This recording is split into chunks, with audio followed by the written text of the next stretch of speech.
Hey everybody, Justin Worden at SMTAI International in Minneapolis, Minnesota. I'm here with Joel Scutchfield with Koh Young, man. How you doing? I'm great. Great to be here. Awesome, man. Well, hey, is this your first time on What's New in Electronics? It is not. I didn't think so. It's your first time interviewing with me. It is that. So you're watching What's New in Electronics. We've been going all day long. It's a crazy show. It seemed like there's a lot of foot traffic, huh? There was, especially earlier today. Yeah, I was very happy with the way the morning went. It's been a little lighter in the afternoon, but hopefully we'll see another burst tomorrow and make from it what we can. Well, like me, you do a lot of video, and I know most people here probably know what Koh Young's all about, but for someone learning about Koh Young for the first time, just give us the brief introduction of what you guys do. Sure. Well, we are.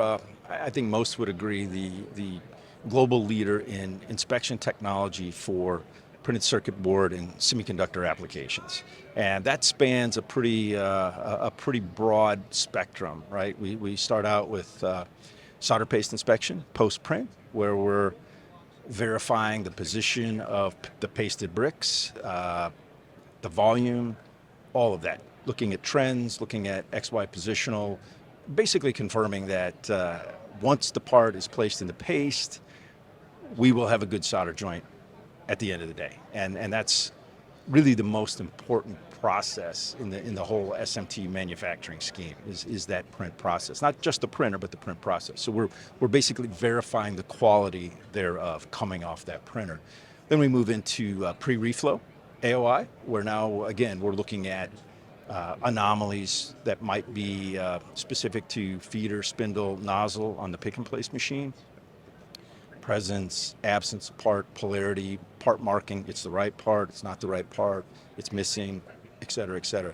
We want to identify and catch those anomalies before we go through the reflow oven, where the expense of rework is much higher than doing it prior to, if we're able to find. And then we move to the post-reflow position, where now we're verifying the integrity of the solder joint using measurement-based technology, and that is probably the most unique differentiator in the Koh Young scheme. It is completely measurement-based from the beginning. We get the right kind of data, we get it the right way, and we get it in the right amount. And that then allows us to apply artificial intelligence to create custom AI engines to improve the use of the systems, reduce the need for human intervention, make the equipment more intuitive, all of the things that really drive toward smart factory realization. So I like to say we are smart factory enablers. We're a solutions provider. And we do some other things from the inspection perspective on the back end, dispense process, conformal coating, underfill, et cetera. Pin inspection for boards that are very latent with pins and terminals. Little different technology applied. So again, broad spectrum, anything and everything, PCB, semicon, inspection related. And again, we'd like to be considered a solutions provider and the at the forefront of the technology in that space.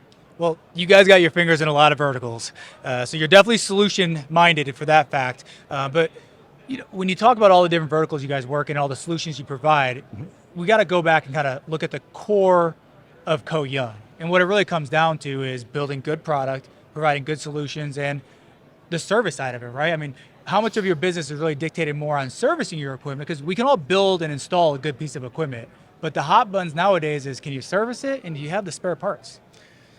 So obviously we take a lot of pride in our service team. We're totally direct from a service and support perspective in the Americas, US, Canada, Mexico.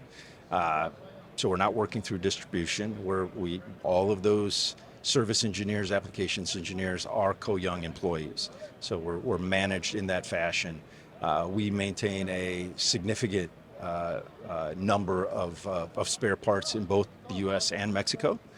We have a very large percentage of our business in Mexico, probably in the range of 60%. So we have to be ready to react very quickly when needed. I think, at the end of the day, service is expected. I mean, that's really, I think, the going forward prevailing thought. You don't buy a piece of equipment and hope that you're going to be able to get service. You expect it. You expect it real time. We have a full-time help desk initiative where we have basically anchored engineers. They're not traveling. They're not getting on airplanes when somebody calls with an issue. They're sitting at their desk and they're resolving issues real time. That's a huge differentiator as well. So yeah, again, very proud of that team. They do a lot to help us grow our business as time goes on. Again, getting that second and third order is very predicated and reliant on how well we're taking care of that machine that was delivered in the first order. So again, kudos to them. They do a phenomenal job for us. I'm gonna back you up on that. I think everything you said is very, very important because a return customer is more valuable than an initial customer, right? Because that return customer, if they have a good experience with you, they're probably going to refer more people. But I want to go back to something you mentioned. You spoke about Mexico a few times, and that's become a very common trend the last few years. And I think a lot of that has to do with the explosion of electronic vehicles. So yeah, how's that impacted your business? Yeah, well, it certainly has impacted our business. In fact, last year we had our best year ever since the incorporation of Koh Young America back in 2010. And a lot of that was driven by the EV initiative, and much of that was in Mexico. And I think it will continue to be that as we go forward. And it's not only EV, but it's green energy, it's solar. There's a lot of things going on that will continue to go on for some time. Mexico's also been identified clearly as one of those locations, along with India and Eastern Europe, as a landing spot for everything potentially coming out of China as part of this nearshoring, reshoring initiative. So we're obviously poised and primed to take advantage of that. We see a lot of transplants coming now from Taiwan, and again, our goal is to be there, be ready, and be ready to serve those new markets as the growth continues. Semiconductor is another area where Mexico is going to benefit. I think there's a prevailing thought that the high-tech stuff will stay in the U.S., but that's not necessarily the case. There are plans, there are studies being done.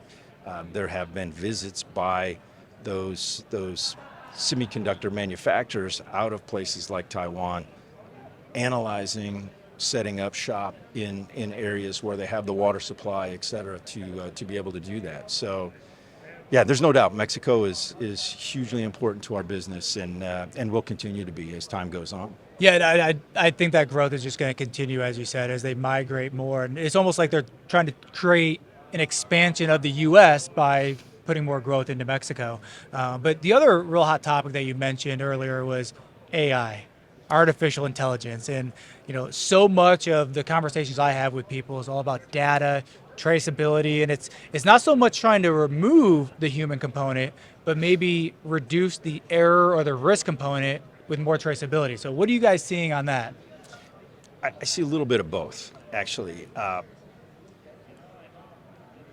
To truly achieve this reshoring, nearshoring initiative and build in mass quantities, manufacture again, in particular in the U.S., Canada, high labor cost areas, we need automation, right? And we need automation for a couple of reasons. Number one, the cost element that I just referred to. Number two is the fact that everywhere you turn, everybody you talk to is telling stories of how difficult it is to get people these days, especially good people, and that trend is going to continue. And this is a concern for sure as EV continues to expand. We're building plants that are going to require upwards of 2,500 people in some cases. Same thing with semiconductor. Where are we going to get the people to do this? Or do we use automation to fill the void? And I don't think there's any doubt that we're going to have to use automation to some degree to fill that void. AI becomes really the impetus, the engine that drives the automation. We're no longer talking about just a Cartesian robot that, you know, x-axis picks up, drops in place, et cetera, et cetera. We need the AI to basically utilize the data that the machine is gathering, assessing it, applying the deep learning, and then creating custom algorithms to create custom engines that will do, as you said earlier, not necessarily eliminate the human element, but certainly minimize, to basically fill the void of either not being able to find somebody, period, or now I'm replacing somebody that held down this position that had 25 years of experience, you know, as a, let's say, a print process expert engineer. Now I need to replace that with automation, because that guy doesn't exist anymore. AI is where we is where AI comes into the picture to drive that automation, to create the tools, in the case of our KPO printer tool, to look for trends in the print process quality, and to automatically make adjustments to squeegee, pressure, speed, and snap off. Likewise, in the mounting process, we can apply the same methodology. So it's a huge part of our approach these days, certainly, and will be going forward. We specifically set up an office in San Diego that's designed to basically assemble the think tank that can, again, use our very superior data-driven, measurement-based data-driven results to apply artificial intelligence and create these engines that do what I referred to reduce the human element. Let's put it that way. So one thing that I think is very important to focus on is, you know, you guys are already seeing the writing on the wall. You know the way the industry is going, and it sounds like you're making that investment ahead of time, because for some cases, I don't even think your customer knows what they need yet, and you're looking into the future. And I think that's what's always kind of made Koh Young a staple in the industry, right?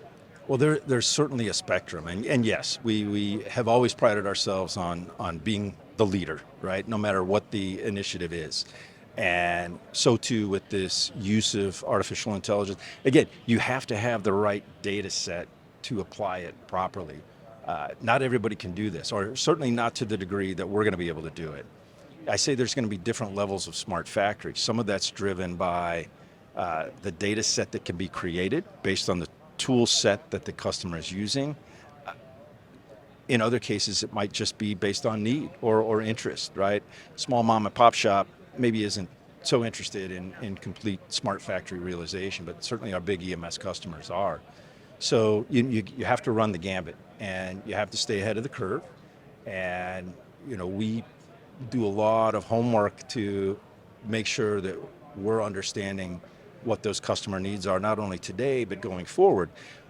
And that's really a nice advantage to having the customer base that we have, having that leadership position. We get pulled into those conversations very early with respect to what comes next. Think about some of the major players right now, and I'll just use the stock market as a as a reference point. You know what's been hot in 2023. You know, those companies and their suppliers are our customers. So we get brought into those conversations early. Get ready for this. So we get to work and do that. Everybody benefits, right? We don't contain that capability to a specific customer. What we create for one is available for all. So again, I think that's a big differentiator. I think that's it right there. Would you say that again one more time? What we create for one is available for all. It absolutely is. Get the marketing guy on the phone and throw that up on the website. But you know, Joel, so many people know about Koh Young. You guys are a staple in the industry. But if for some reason someone's watching this right now and they haven't heard from you guys, what's the best way they can find you? Go to our website, KohYoungAmerica.com, and there you'll find a litany of information and basically events that we're running, information on our systems, our tools, our software, and contact information. Right, drop your contact information in. We will be certain to get back to you in very short order. Well, Joel, it's been a very, very busy show. I really appreciate you coming on. You're one of the reasons this happens. You're a marquee sponsor. You're right up here, and that's what allows us to have these long format discussions that, it gives us the opportunity to present and educate on a very wide scale. I know you and I are both very strong believers in that, but I know you got a busy day at the booth, so I appreciate it. Joel, thank you so much. Thank you. Very welcome.